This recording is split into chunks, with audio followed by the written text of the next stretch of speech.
Hey guys, Nick Espinoza, your Chief Security Fanatic here, and today we're actually going to be talking about the Department of Homeland Security in the United States. Now, recently, Kirstjen Nielsen, the woman that was running the DHS as their secretary, essentially resigned. Now, apparently this came because President Trump was dissatisfied by many of her immigration policies and how she handled immigration and stuff like this, but this kind of goes a little deeper. Now, I'm going to get this out of the way here. This actually is not a political post, but I think the broader public is going to remember Ms. Nielsen essentially for what she did in immigration. The hardline stances, separating families, et cetera, et cetera. I mean, obviously that's not good at all. I think most of us would agree with that.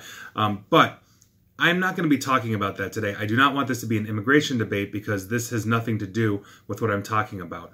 One of the things that I think she is going to be known for and credited for is really ramping up cybersecurity in the United States. And I have a lot of notes here. I think you're actually going to find these interesting. Now, in her resignation letter to President Trump, she said that she was proud that, and I quote, "We have replaced complacency with consequences in cyberspace." Now, in the cybersecurity realm, basically, I think she's going to be known for calling attention to adversaries, basically increasing capability in hacking, and also, and I've got some notes here, for ushering in an overhaul of the Department of Homeland Security's cybersecurity-focused agency. Now, in September, Secretary Nielsen, or now former Secretary Nielsen, said, "Cyber attacks in terms of their breadth and scope and possible consequences now exceed the risk of physical attacks." And when members of the Department of Homeland Security, specifically on the cybersecurity side, were interviewed by outlets like Cyberscoop and some others, they actually had glowing reviews for her in cybersecurity. One of them said, and I quote, "We'll miss her. The cybersecurity efforts need some continuity."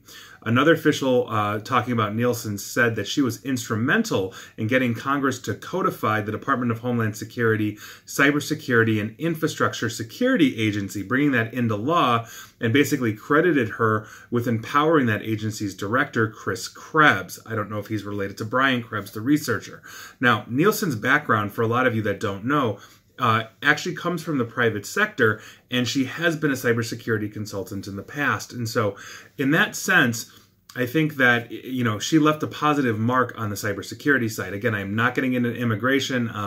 I am talking specifically about the vertical that I focus on typically, which is cybersecurity and cyber warfare. And I think that is something that we need. So in that sense, whoever is going to be replacing, Ms. Nielsen, and the acting director right now comes from Border Security, who does not have a focus on cybersecurity from everything that I've read.